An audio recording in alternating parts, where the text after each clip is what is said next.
ओम शांति।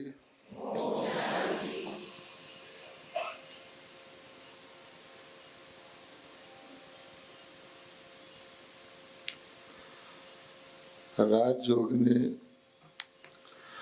योगिनी बहन जी, राजयोगिनी मीरा बहन जी, राजयोगिनी अंशुला बहन जी और जितने भी बाबा के बच्चे राजयोगी बहनें और राजयोगी भाई यहाँ पर एकत्रित हैं,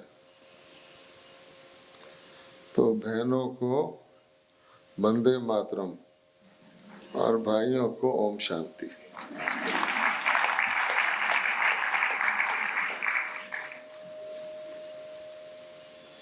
आज हम यहाँ सारे विश्व के ऊपर जो सबसे बड़ी आवश्यकता है दया की, उसके बारे में कुछ शिव बाबा के ज्ञान के अनुसार लेन देन करते हैं। पहली बात यह है कि दया की आवश्यकता आज सबको है, इसलिए सबके ऊपर दया करने वाला अर्थात सर्वोदया करने वाला कौन हो सकता है। हम किसी पर लिमिटेड दया करें, फिर भी किसी से दया मांगे, तो सीधा ही क्यों ना ये सोचें कि दया करने की क्षमता या शक्ति सबके ऊपर किसके पास है। तो आप जानते हैं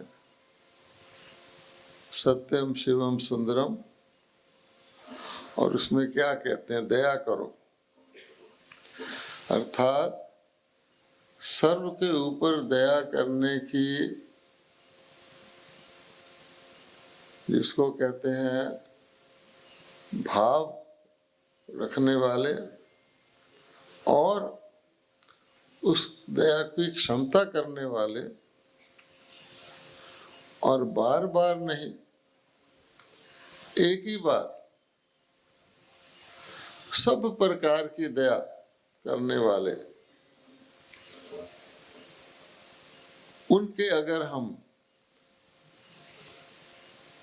उनकी तरफ हो जाए, अर्थात उनके साथी बन जाए, या उनके जो वो कहते हैं उनके वाहक बन जाए, तो हम कुछ दया कर सकते हैं। अपने ऊपर भी कर सकते हैं, दुनिया के ऊपर भी कर सकते हैं, क्योंकि दुनिया का मालिक वो है। वरना हमारे में खुद ही किसी न किसी प्रकार की दया की जरूरत है, और अगर दया कर भी दी तो किसी एक जीवन के क्षेत्र में कर देंगे और थोड़ी देर के लिए करेंगे, क्योंकि आज के मानव पहले तो शरीरों को देखते हैं, तो शरीरों के अनुसार ही दया करने की सोचते हैं, तो उनकी दया भी ज़्यादातर शरीरों के लिए ही होती है, तो शॉर्ट लिव्ड होती है, और उससे कोई कंप्लीट दया का पात्र बन के खुद भी दया करने योग्य बन जाए, ऐसा नहीं होता। कारण के समय का प्रभाव है, कलयुग है, घोर कलयुग है। अब देखिए, म्युनिसिपैलिटी दया करके हमारे ऊपर रोज़ कितना कचरा साफ करती रहती है। वो करती है, अगले दिन फिर इकट्ठा हो जाता है, वो चलता है साइकिल। सागर है बॉम्बे के पास, दया करके बहुत सारा वो भी ले जाता है, फिर भी वो ख़त्म नहीं होता। लिखा रहता है स्वच्छता स्वास्थ्य के लिए आवश्यक है, लेकिन बस आवश्यक ही है, फिर भी हॉस्पिटल हैं, सब है। ऐसे ही हर आत्मा के लिए छोटी छोटी बातों के लिए हमारी सरकारें भी कोशिश करती हैं, परिवार भी कोशिश, दया करते ही रहते हैं, फिर भी उस दया का प्रभाव नहीं होता। इसलिए सबसे पहले जो निर्दयी है, जिसने हमें ज़रूरतमंद बनाया, दया के पात्र बनाया, क्यों ना उसका खात्मा कर दिया जाए, ताकि किसी को दया की ज़रूरत ही न रहे। और भगवान कहते हैं, बम्बे को कौन सी नगरी कहा जाता है? हाँ, आप जानते हैं ना?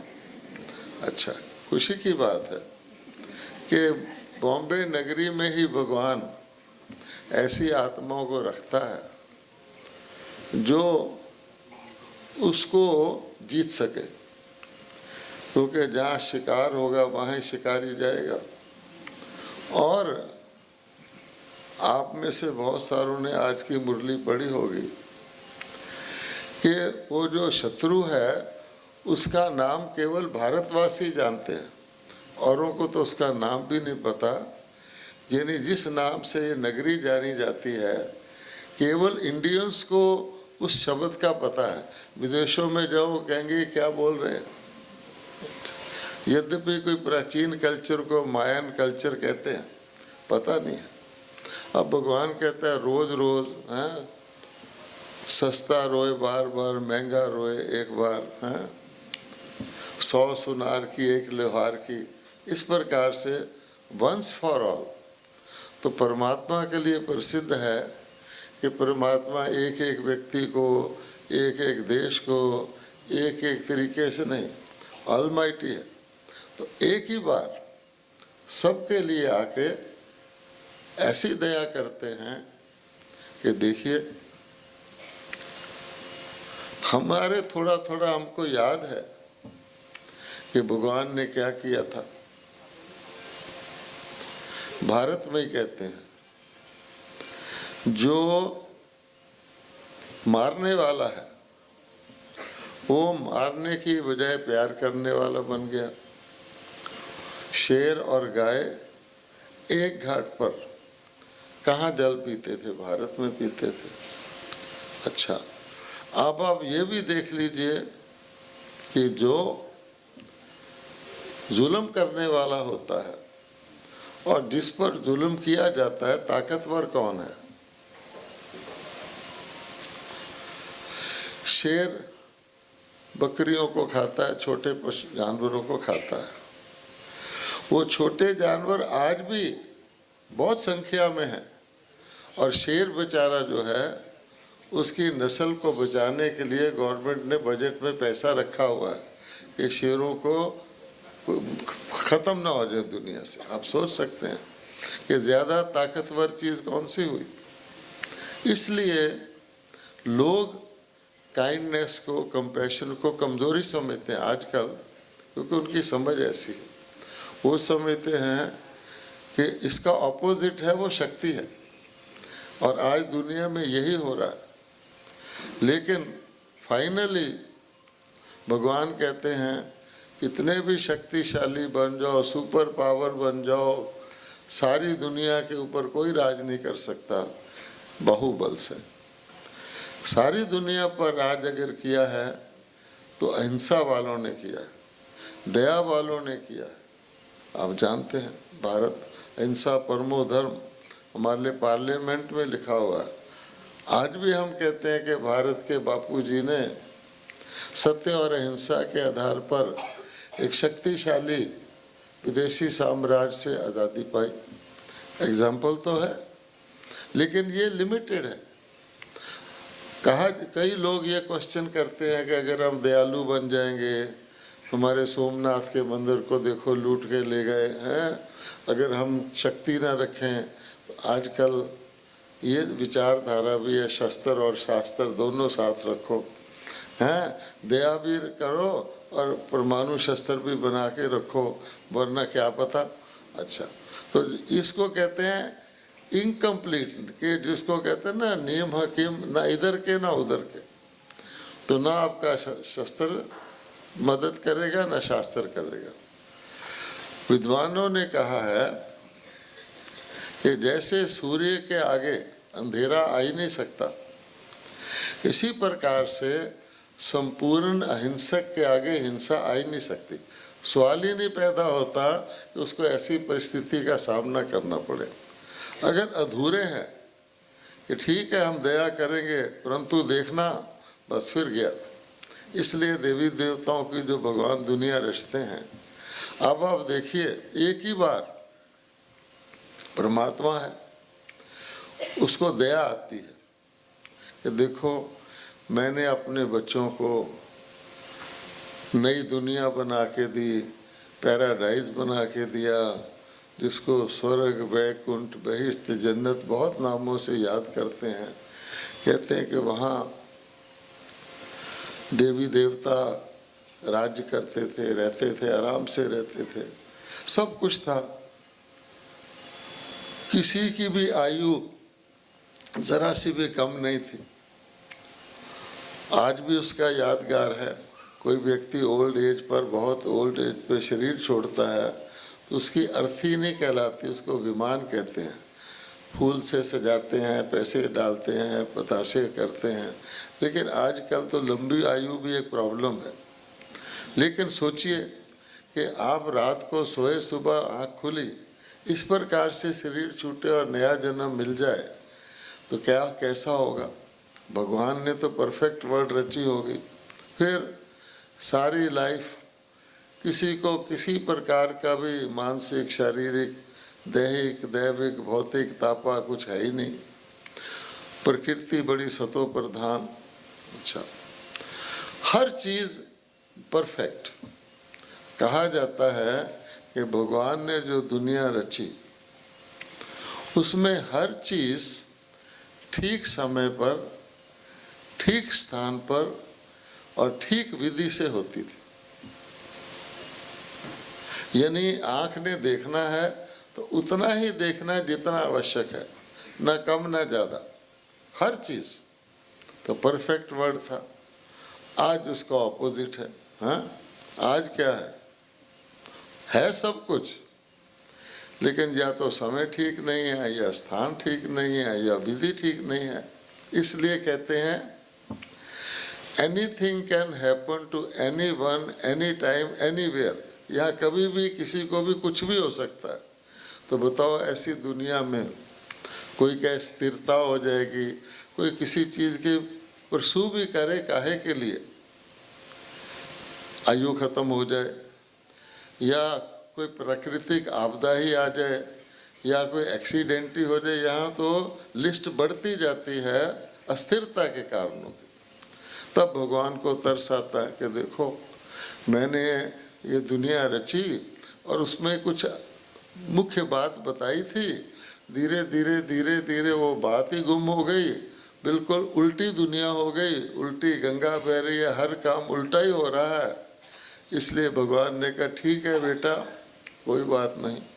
पहले तो प्योर सोना होता था, गोल्डन एज, फिर थोड़ी सी सिल्वर एज आ गई, चलो थोड़ी मिलावट हुई, कॉपर एज आ गई।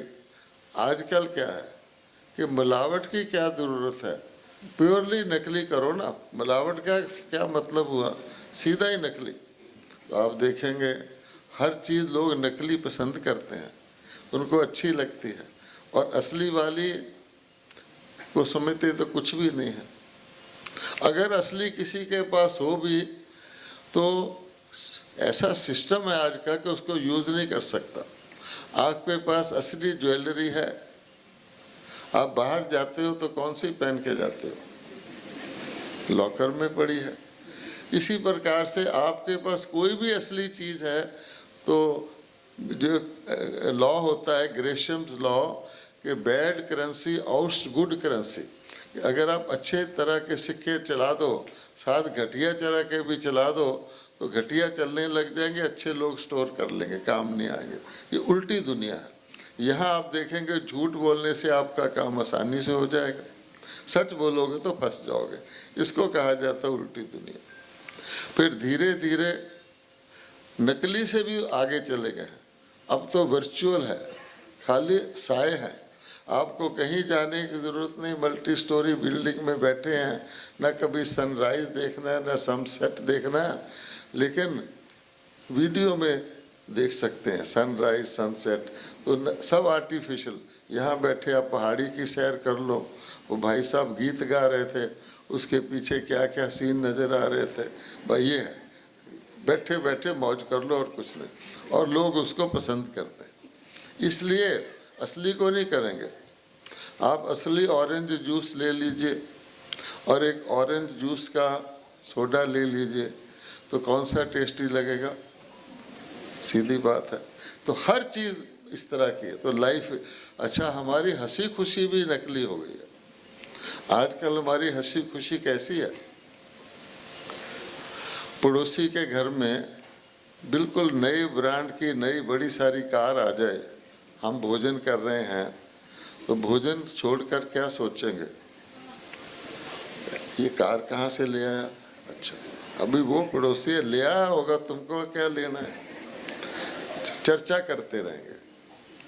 अगले दिन पड़ोसी के घर पुलिस आ जाए, अब पता लगा क्या कहाँ से लाया, खुश हो जाएंगे। ठीक है, ये है आज की दुनिया। और क्या कहते हैं, प्रभु जी मेरे अवगुण चित्त ना धरो। अब प्रभु जी कहते हैं मैं प्रभु जी हूँ तो इसीलिए हूँ कि तुम्हारे अवगुण चित्त नहीं धरता, मेरे को और कोई काम नहीं है क्या? लेकिन उसको खास याद कराते हैं कि प्रभु जी शायद भूल ना जाना, अच्छा मैं आपको सावधान कर रहा हूँ, मेरे अवगुण चित्त नहीं धरना। अब प्रभु जी कहते हैं अच्छा बेटा तू कहता है तो तुझे कन्फर्म कर देता हूँ, स्टाम्प पेपर पे लिख देता हूँ, मैं ना तेरे ना किसी के अवगुण चित्त नहीं धरता। अब तू आ ही गया है तो मेरी भी एक सुन ले, तुम भी किसी के अवगुण चित्त ना धरा करो। अच्छा प्रभु जी नहीं, मुझे छुट्टी दे दीजिए, मैं तो सबके अवगुण चित्त धरूंगा, पर आप प्रभु जी है ना, आप मेरे अवगुण चित्त नहीं धरना। कैसा प्रकार का प्रेयर है, प्रसाद भी कैसा चढ़ा रहे हैं भगवान को। इसलिए आप देखेंगे टोटली कुछ अच्छा हो गया तो मैंने कर दिया, खराब हो गया तो हे भगवान तूने ये क्यों कर दिया, सीधा ही। तो इसलिए फिर उनको तरस आता है कि बेचारे हर तरह की कोशिश करते हैं, व्यक्तिगत करते हैं, संगठित करते हैं, अस्पताल पे अस्पताल खोलते जा रहे हैं, सुपर स्पेशलिटी खोलते जा रहे हैं, गरीबों के लिए 4 कमरे रख देते हैं, वो सारी स्टोरियां आप जानते हैं हर तरह। लेकिन हालत क्या है? इतने धर्म हो गए, इतने मंदिर हो गए, पहले नहीं थे, इतने मठ हो गए, इतने बुक्स हो गए, शास्त्र हो गए, नास्तिक भी बहुत हो गए, आस्तिक भी, लेकिन रिजल्ट क्या है? क्या आज की लाइफ पहले वक्तों के लोगों की लाइफ से बेटर है? नहीं है। आज तो शांति में बैठना मुश्किल है। लोग कहते हैं ना मैं शांति चाहिए, शांति चाहिए। अगर मैं बोलना बंद कर दूं 2 मिनट तो सब परेशान हो जाएंगे कि कुछ बोलो, नहीं तो हम तो डिस्टर्ब हो गए। तो बताइए, चाहते शांति हैं, शांति को तो धारण ही नहीं कर सकते। इसलिए सोचना है तो भगवान कहते हैं कि जितने मेथड ट्राई कर लिए। अच्छा ऐसों का हाथ पकड़ा जो खुद भी बेचारे उसी नैया में सवार है। सिंपल है कि जब कलयुग है तो सारे कलयुगी हैं या कलयुग में कोई सतयुगी होगा? यहाँ पर सतयुगी हैं लेकिन मंदिरों में है, मूर्तियों के रूप में है, जिंदा रूप में नहीं है। अच्छा शिव ने तो दया करके दुनिया को शिवालय बनाया था, आजकल मंदिरों में शिवालय है, इसका मतलब बाहर नहीं है ना। अच्छा कई समझते हैं जी हम तो स्वर्ग में हैं, हम तो विले पार्ले में रहते हैं, बड़ा शानदार बंगला है, उसकी कीमत भी बढ़ती जाती है, लाखों में लिया था अब कहते हैं 20 करोड़ का हो गया, वाह अच्छा, बहुत तसल्ली रहती है। अब भगवान कहता है कि कहीं भी रहते हो, शरीर छोड़ते हो तो क्या कहते हैं तुम्हारे रिश्तेदार, कहाँ गया कहाँ गया, बड़े सम्मान के कारण कहते हैं जी स्वर्गवास हो गया। ठीक है, तो ये क्या है फिर, हाँ ये क्या है?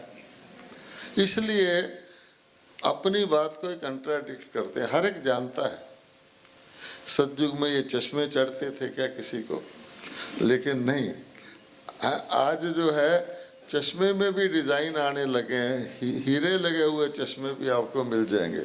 वो समझेंगे बस मैं रिच हूँ इसलिए हीरे वाला चश्मा पहन रहा हूँ, ये नहीं कह कि मैं चश्मा तो पहन रहा हूँ।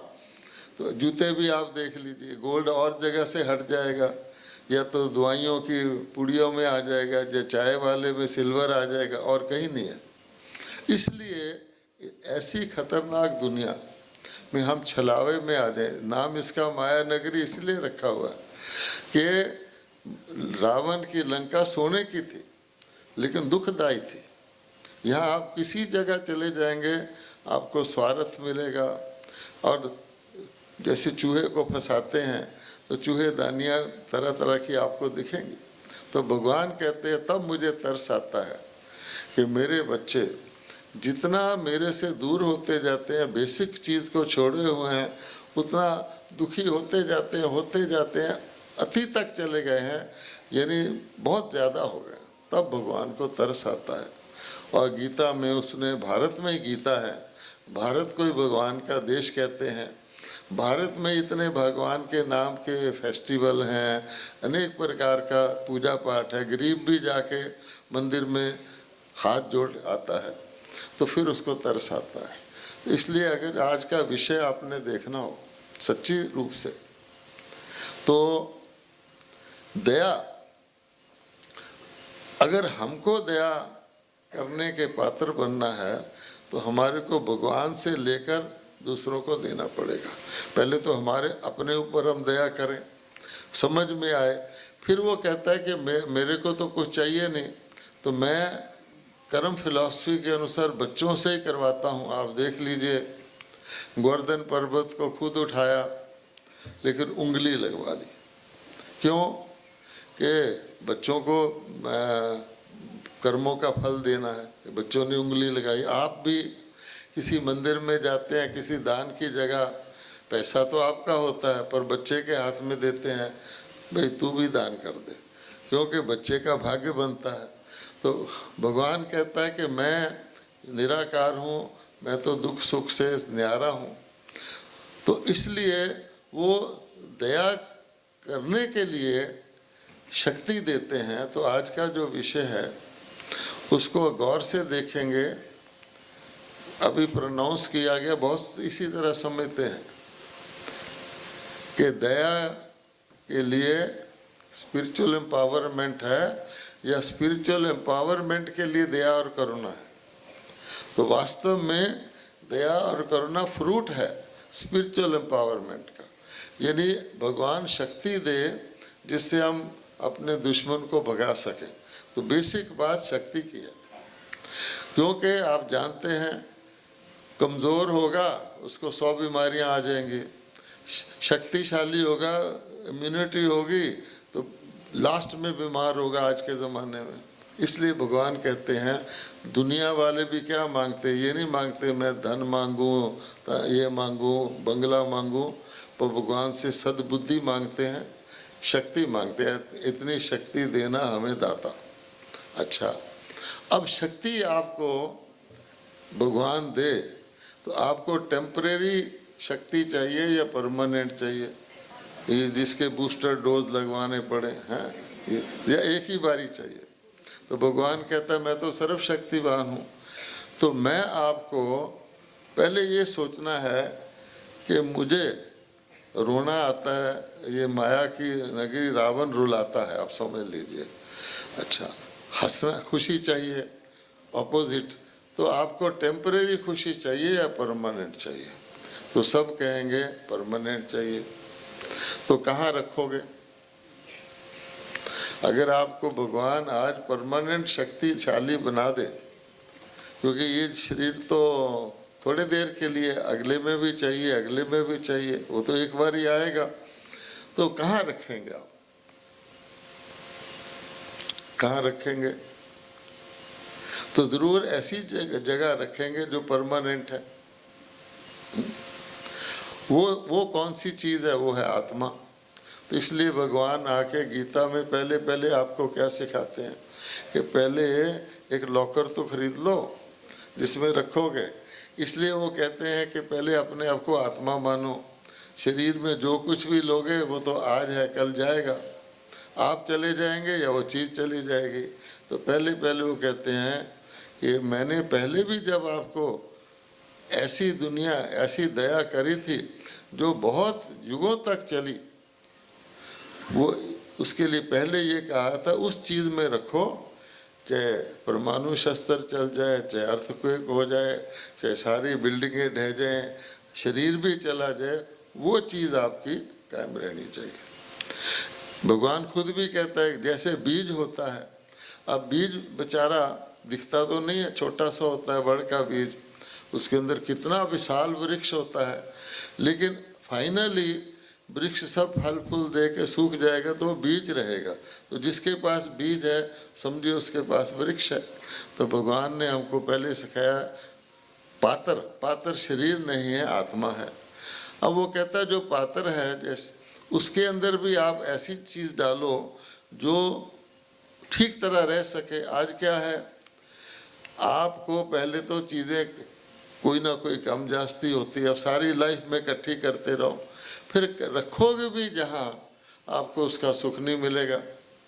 मान लो आपने धन इकट्ठा कर लिया, आपको डायबिटीज़ हो गया, आजकल ऐसा ही होता है, या कुछ हार्ट की बीमारी हो गई या कुछ हो गया, तो धन क्या करेगा? आपका ड्राइवर रसगुल्ले खा रहा है, आप सारी दुकान खरीद सकते हैं, पर आप देखते रहते हैं डॉक्टर ने क्या हुआ है देख ले, अच्छा तो गए। इसी प्रकार से पहले तो उस जो भगवान दे उसको भोगने के लिए भी तो व्यक्ति के अंदर ताकत चाहिए। आपको सुख तो दे दे, ले आप भोग ना सकें, इसलिए भगवान कहता है कि मैं पहले आपको एम्पावरमेंट करता हूँ। तो ये जो एम्पावरमेंट है इसके साथ स्पिरिचुअल शब्द लगा हुआ है। आप गौर से देखना, और कितनी प्रकार की भी एम्पावरमेंट आजकल बहुत है, women's empowerment, political empowerment, educational, कितनी भी लगा लो, वो सारी की सारी बॉडी के साथ कनेक्टेड है। भगवान कहता है कि असली एम्पावरमेंट अगर स्पिरिचुअल हो जाए, अब मान लो प्रेम है, दया है, करुणा है, ये कहाँ रहती है? बॉडी में रहती है क्या? आपको दुनिया में जो भी चीज़ चाहिए, नेम एनीथिंग, आपको शांति चाहिए, आपको प्रेम चाहिए, आपको सहयोग चाहिए, पूरी लिस्ट बना लीजिए, वो सारी की सारी स्पिरिचुअल होगी।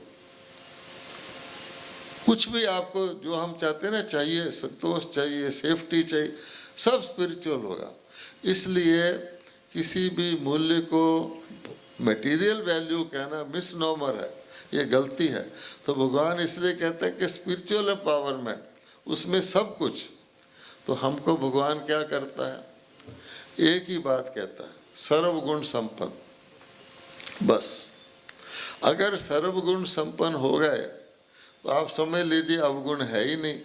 अवगुण है ही नहीं तो आपकी ना आयु घटेगी, ना किसी से दुश्मनी होगी, हर चीज़ आपके साथ सहयोग देगी। तो भगवान कहते हैं ये बीच में निकाल दो, कंपटीशन भी नहीं करो। आपने कछुए और खरगोश की कहानी सुनी है ना? हैं? मैं थोड़ी उसको बढ़ा के बताता हूँ क्योंकि थोड़ा बोर हो जाते हैं ना। अच्छा, आपको पता है कछुए और खरगोश की जब रेस हुई तो कौन जीता? कौन जीता? कछुआ, क्योंकि वो स्लो एंड स्टेडी था। खरगोश को जरा घमंड था, मैं तो 4 कदम में इसको हरा दूंगा, बीच बीच में लापरवाह हो गया, अब जीत गया। तो खरगोश ने कहा नहीं, दूसरी बारी ट्राई करेंगे। है, ऐसा नहीं है कि तुम एक विन से विन करो, सेकंड इनिंग्स भी होगा। अच्छा, अब खरगोश ने ध्यान रखा कि मैं सोऊंगा नहीं, मैं तो वैसे तेज स्पीड वाला हूँ, बहुत ध्यान रखूंगा। तो कौन जीत गया दूसरी बारी? खरगोश जीत गया। अब कछुए ने कहा ये जीरो नहीं चलेगा, अब मैं तीसरी बारी चलूंगा, रेस करूंगा, लेकिन रूट बदल दो। तो कछुए ने चालाकी से, बीच में एक झील थी पानी की, क्या इस रूट से जाएंगे। अब खरगोश तो तैर नहीं सकता था, उसको लंबा करके आना था, तो कछुआ जीत गया। स्पीड स्लो थी, लेकिन उसने कहा इसके अक्रॉस जाना। जैसे आपको पता है गणेश और उसके भाई की कहानी है। अब जीत गया। खरगोश को फिर गुस्सा आया, कहते ये क्या हुआ। फिर दोनों ने सोचा हम आपस में झगड़ा करते हैं, ऐसी रेस करो जो दुनिया में कोई जीत ही ना सके। उन्होंने सुलह कर ली कि लैंड पर खरगोश के ऊपर कछुआ बैठ जाएगा और पानी में कछुओं के ऊपर खरगोश बैठ जाएगा। तो इतने रिकॉर्ड टाइम में उन्होंने रेस जीती कि आज तक उसको कोई जीत नहीं सकता। अब भाव क्या हुआ कि उन्होंने कंपटीशन छोड़ दिया। अच्छा, आज की दुनिया में भी है जिंदगी बहुत आसान। कोई ब्रह्मा कुमारी से पूछे, लोग आके यही कहते हैं, इनके पास कोई बैंक बैलेंस होंगे, इनका चेहरा देखो ना कैसा है। अच्छा, क्या है इनके पास? अच्छा, वो देखता रही। आजकल तो, पहले तो ज़रा कम था, एयरपोर्ट पे जाओ, कहीं जाओ, ब्रह्मा कुमारी होंगी तो दूर खड़े ऐसे ऐसे आपस में बात करेंगे, ये ब्रह्मा कुमारी है। ब्रह्मा कुमारी को पता तो लग जाता कि मेरे लिए बोल रहे हैं। क्या चीज़ है? अब सिंपल बात है, आपने बॉम्बे में तो फिल्म में प्रोड्यूस होती हैं, एक फिल्म का हीरो एक्टर वो कहलाता है जो हर प्रकार का रोल कर ले। ठीक है, अब किसी एक्टर को आपने एक फिल्म में राजा बना दिया, अब वो राजा से भी अच्छा राजा का रोल करता है। दूसरे फिल्म में उसको डॉक्टर बना दिया तो डॉक्टर से भी बढ़िया वो डॉक्टर दिखता है। तीसरे में उसको मान लो पोर्टर कुली बना दिया तो कुली से भी अच्छा कुली दिखेगा। लोग पैसा खर्च के उस कुली को देखने जाते हैं। कुली तो बहुत होते हैं रेलवे स्टेशन पर, डॉक्टर भी बहुत होते हैं, लेकिन उसकी अदा होती है। अच्छा, अब बताइए कि उस एक्टर को जो पेमेंट मिलता है वो राजा के लिए ज़्यादा मिलता है, डॉक्टर के लिए उससे कम मिलता है, और कुली जैसी तनख्वाह मिलती है उसको या बराबर मिलता है? क्या ख्याल है? बराबर मिलता है। उसकी जो ताली बजती है, एप्रिशिएशन होता है, वो राजा इसलिए ज़्यादा होता है, कुली है इसलिए कम होता है, या परफॉर्मेंस पर होता है? तो ताली भी बराबर बजती है और पैसा भी बराबर मिलता है। उसने कभी सोचा कि मैं कुली हूँ जब वो एक्टिंग करता है? वो तो जानता है मेरा घर जुहू बीच पर है, मैं अलग बंदा हूँ। ठीक है, अब आप बताइए, वो तो 3 घंटे का एक्टर है, हम तो रियल लाइफ एक्टर हैं। अगर किसी ने हमको झाड़ू लगाने को कह दिया तो हम जमादार बन गए क्या? जब मोदी जी झाड़ू लगाते हैं उसको तो वीडियो लोगों को वायरल करते हैं, देखो मोदी जी झाड़ू लगा रहे हैं।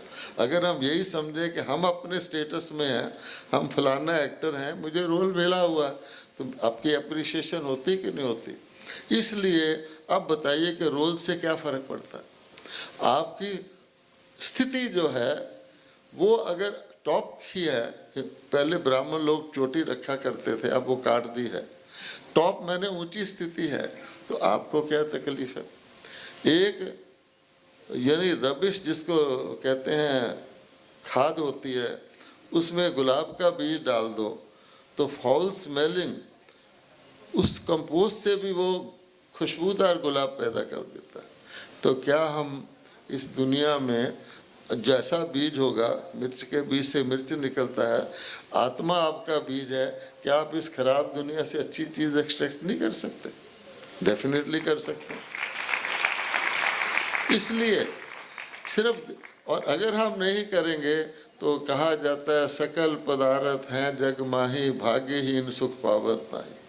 तो या तो पदार्थों की कमी होगी या पदार्थों को आप भोग नहीं सकेंगे, तो फायदा क्या हुआ, गिनती करते रहे। इसलिए भगवान कहता है कि फंडामेंटल फार्मूला है कि हमारे घाटे के सौदे जो हैं उससे हम बचें, आप ही आपका प्रॉफिट हो जाएगा।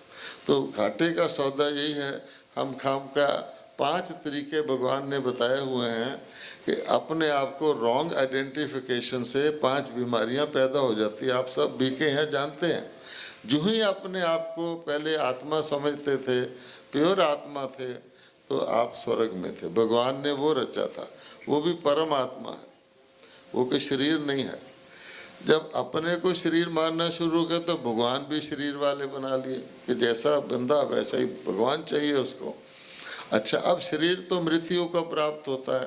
किसी भी देवता के शरीर को आप भगवान मान लो, उसकी आयु तो होगी, वो जन्मेगा भी, शरीर भी छोड़ेगा, आज तो नहीं है, तो उसके आपकी कनेक्शन कैसे जुड़ेगा।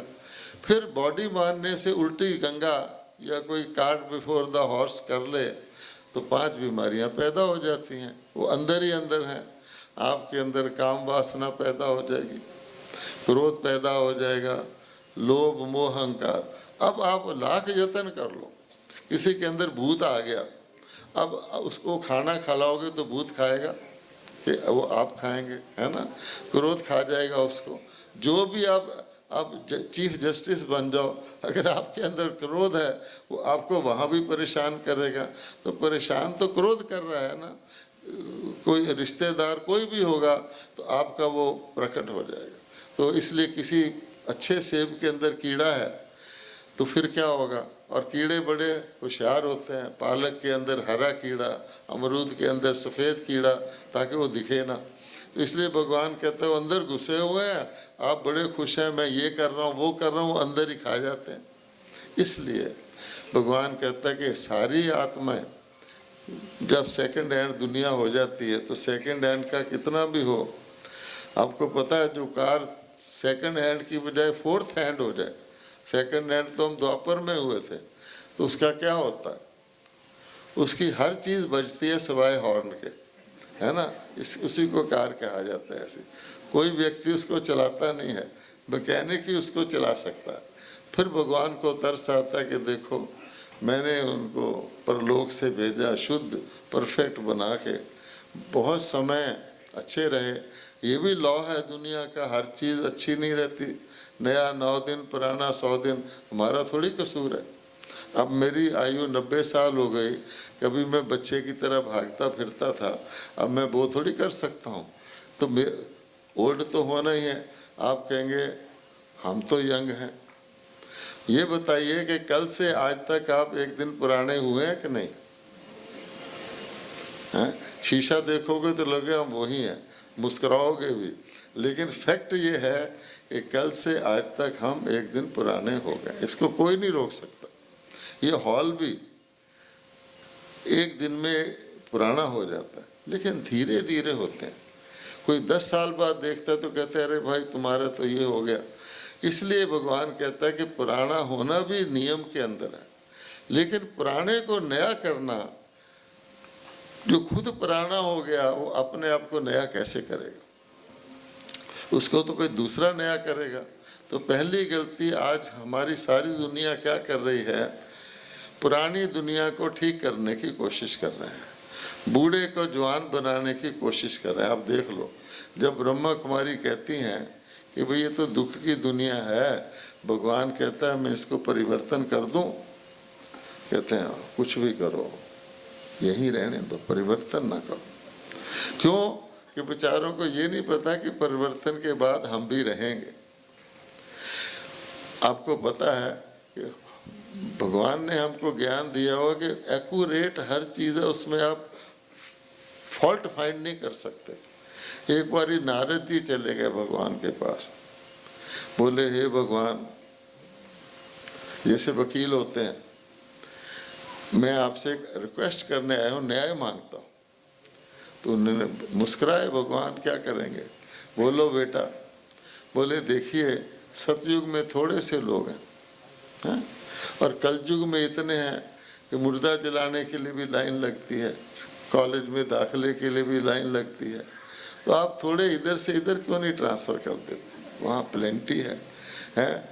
लॉजिक तो उसका अच्छा था कि हे भगवान दया करिए, आप तो दया दया के सागर हैं, तो इसलिए आप थोड़े से इधर से उधर ट्रांसफ़र कर दीजिए। तो भगवान मुस्कुराए, अच्छा।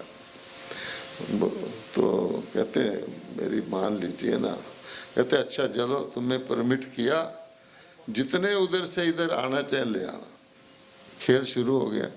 अच्छा जी, अब वो आ गए धरती पर, नारायण नारायण। तो पहले एक साधु महात्मा अपने आश्रम से बाहर निकल रहे थे, सोचे तो भगवान का बंदा है, ये फटाफट मान जाएगा। गए महात्मा जी, बहुत शुभ संदेश है, भगवान स्वर्ग में एक टिकट खा लिए, भगवान का बुलावा आया। उन्होंने उसको सिर से पैर तक देखा, बोले मैंने नया आश्रम बनाया, अभी तो इसका उद्घाटन भी नहीं हुआ है, मैं कैसे जाऊंगा? मैं चला गया तो मेरे शिष्यों का क्या होगा? मुझे क्षमा कर दो। उसने कहा कोई बात नहीं। अच्छा, फिर एक सेठ जी के पास चला गया, वो 2 नंबर के नोट गिन रहे थे दुकान के पीछे बैठे हुए। वहाँ पहुँच गया, नारायण नारायण। उन्होंने उसको सिर से पाँव देखा, तुम यहाँ कैसे आ गया? तो उसने वही बात रिपीट की। तो कहते जा जा हैं, मैं पुलिस में रिपोर्ट कर दूंगा, यहाँ से फ़ौरन खिसक जा, मैं कहीं जाने वाला नहीं, मैंने अपने नोट कल बैंक में जमा कराना है। ऐसे कई जगह गया। अब बेचारे को डर लगने लग गया कि भगवान ने जो कहा था कि ले आ, मैं तो किसी एक को तो ले जाऊं। आखिर करते करते एक बुढ़िया के थी बेचारी, वो कह रही थी हे भगवान मुझे उठा ले, हे भगवान मुझे उठा ले। कहता एक तो ले जाऊं, वहाँ चले गया। अब उसने कहा माता भगवान ने तेरी सुन ली है, हैं? और मुझे भेजा है, तुम स्वर्ग में चल सकती है। माता ने उसके सिर से पाँव तक देखा, कहती है मैंने अपने पोते की शादी करनी है, ये करना है, जो होता है। वो कहे माता चल पढ़, तू तो कह रही थी। कहती वो तो मैं नकली कह रही थी। बहुत बोला तो कहता है मैं ही रह गई हूँ, किसी और जगह जा। तो अब वो बेचारे को समझ में आ गया कि भाई जो भगवान ने किया वो ठीक ही किया है, जिस कंपार्टमेंट की आत्माएं वैसे ही जाएंगी। इसलिए भगवान कलयुग में आके देखते हैं। अब मैसेज तो उनका सबके लिए है, परंतु उनको ये पता है, जैसे आप किसी पार्टी के मौके पर ट्रे में रख कर के स्वीट्स रसगुल्ला वगैरह रख के हर एक को ऑफ़र करते हैं, आजकल पर्सनली करते हैं कि रिस्पेक्ट देने के लिए। तो कई कहते हैं नहीं नहीं, वो ना क्यों कर रहे होते हैं? उसको रसगुल्ला खाना मना है डॉक्टर की तरफ से। अब ऑफर तो हो रहा है लेकिन वो ले ही नहीं सकता। अब है सर्वगुण संपन्न बनना है, वो तो मीठी चीज़ है। अब किसी को उसका टेस्ट ही नहीं है, जिसने रोज़ झगड़ा करना है, लड़ाई करना है, उसको तो फिर कहेगा मुझे कलयुग में भेज दो। कोई वकील है मान लो, क्षमा करना, कहेगा भगवान सतयुग में कोर्ट होती है, कहेगा नहीं फिर तो मैं नहीं जाता। तो आप समझ गए? तो कहने का भाव ये है अपने आप ही। इसलिए उसको पता है कलयुग में तो सारे आ गए, लेकिन वहाँ कौन जाएगा? तो इसलिए फिर वो उनको, परमात्मा को तो सतयुग में जाना नहीं, वो तो फॉर्चून देता है, फिर वो ऐसी आत्माओं को चुनता है। तो इस हाल में कौन सी आत्माएं बैठी हैं बताइए? हाँ आप, अच्छा, तो इसलिए ये भी दिल पर हाथ रख के सोचना है कि अभी मान लो भगवान कह दे इस हॉल से निकलने से पहले पहले आपको सतयुग में आ जाना है, तो अब तैयार हो जाओगे या कहोगे ठहरो मैं थोड़ा सा अकाउंट क्लोज करके आऊँ? इसलिए भगवान कहते हैं एवर रेडी भी रहना, मालूम नहीं है ना, क्योंकि जैसे होता है ना इतनी जगह से ही रास्ता निकलना है, ये तो पूरा घूमना पड़ेगा। तो वो मौका किसी के लिए भी आ सकता है, और अगर हम पूरी तरह तैयार नहीं होंगे तो फिर जितना स्वर्ग भी बड़ा लंबा चौड़ा है, कहाँ सतयुग का फर्स्ट डे ऑफ स्टेटस और कहाँ त्रेता का लास्ट डे। नाम तो स्वर्ग ही है उसका ना, इसलिए वहाँ यथा राजा तथा प्रजा, दुख किसी को नहीं, फिर भी स्टेटस होता है। इसलिए भगवान कहता है ये मौका मैं उन आत्माओं को देता हूँ जो मुझे पता है, क्योंकि मेरी जजमेंट गलत नहीं हो सकती। तो हमको भी ये देखना है कि हम अपने आज की स्टेटस ना देखें कि आज ये व्यक्ति तो ऐसा लगता है। अगर श्री कृष्ण के रूप में आ जाते तो कौन होता, नास्तिक भी चल पड़ता, भाई ये तो दिख रहे हैं आते हुए। किसी बच्चे को ही कृष्ण बना दो आप जन्माष्टमी के दिन, उसको ही नशा चढ़ जाता है, वो ड्रेस ही नहीं उतरवाता, इसी तरह चलता है। तो भगवान कहता है कि असली वाला कैसा होगा। इसलिए बहुत बहुत बहुत फॉर्चुनेट हैं। अब क्वेश्चन ये है, अभी हम माउंट आबू में थे तो 8-10 पद्म श्री जो होते हैं टाइटल वाले, वो वहाँ आए थे फंक्शन में। तो बात हो रही थी पद्म श्री।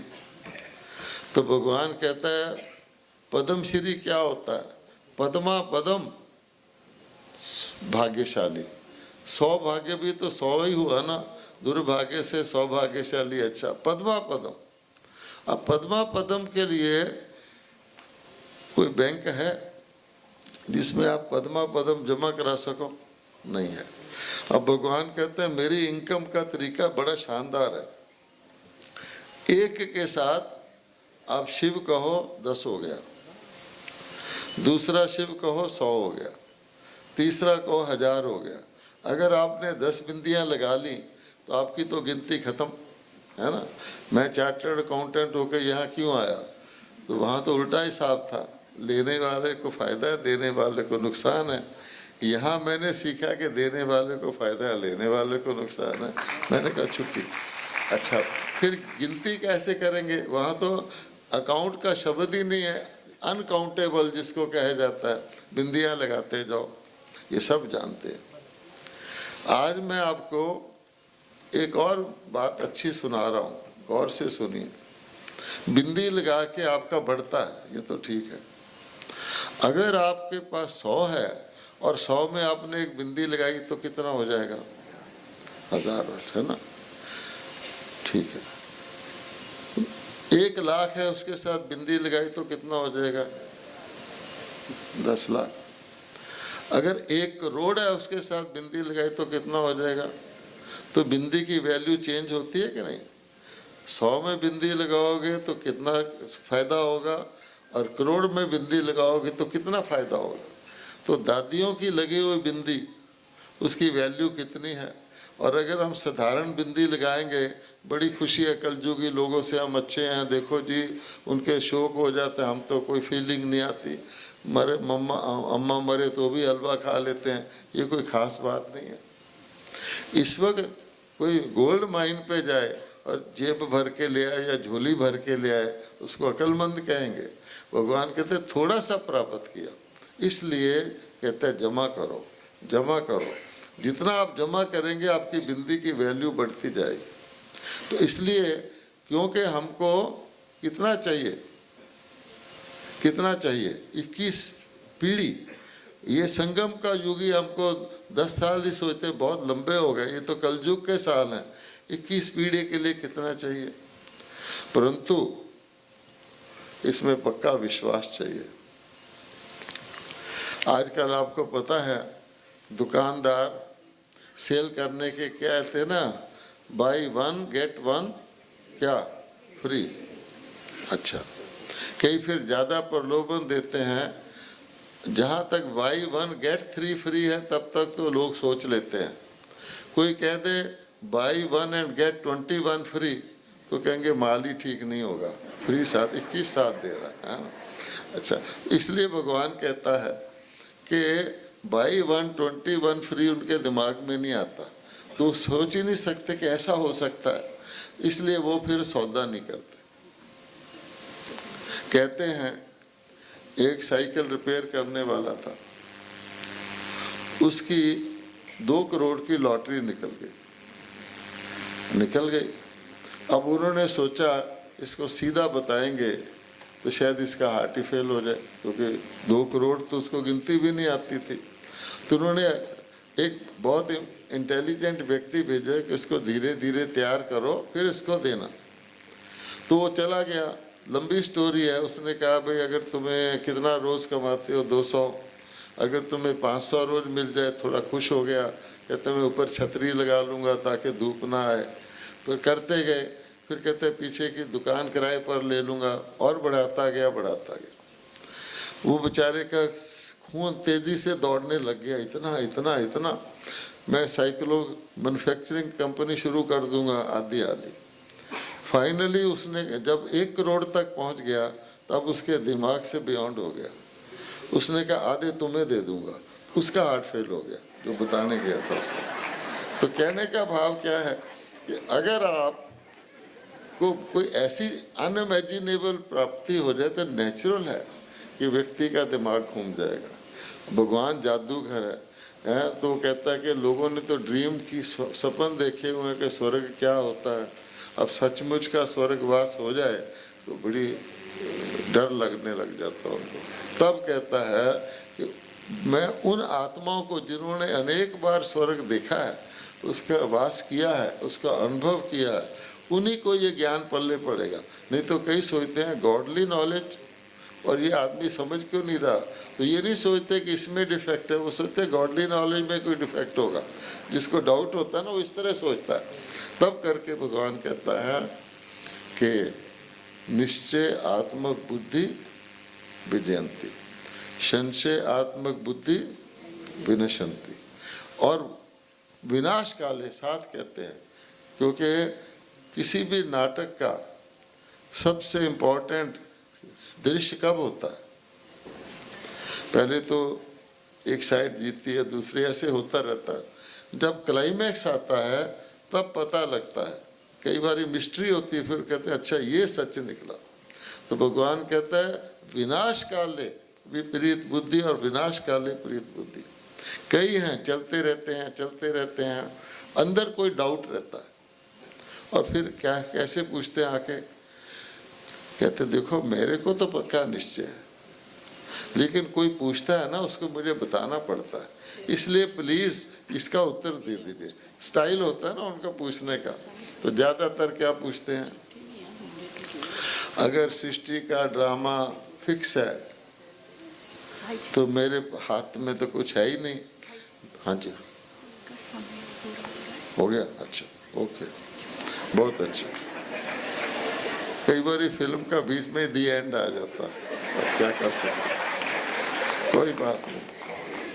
तो ठीक है, समय कहते हैं पूरा हो गया, शुक्र है मेरा नहीं हुआ, आपका नहीं हुआ, उनका ही हुआ है, अच्छी बात। ओम शांति। बहुत बहुत धन्यवाद आदरणीय भ्राता जी का। आज भाई साहब की निहाल करने वाली दृष्टि हम सबके ऊपर है, उनके अमृत वचनों से हम सब ने अपने आप को लाभान्वित किया। अंत में हम सभी मिलकर के भाई जी का सम्मान करेंगे, आभार व्यक्त करेंगे। दीदी से रिक्वेस्ट है कि शॉल पहनाकर भाई जी का सम्मान करें। आज भाई जी की प्रेजेंस हम सबके बीच में हमारे लिए गौरव की बात है। दीदी जी शॉल उठाकर भाई जी का सम्मान करते हुए सभी करतल ध्वनि से, तालियों से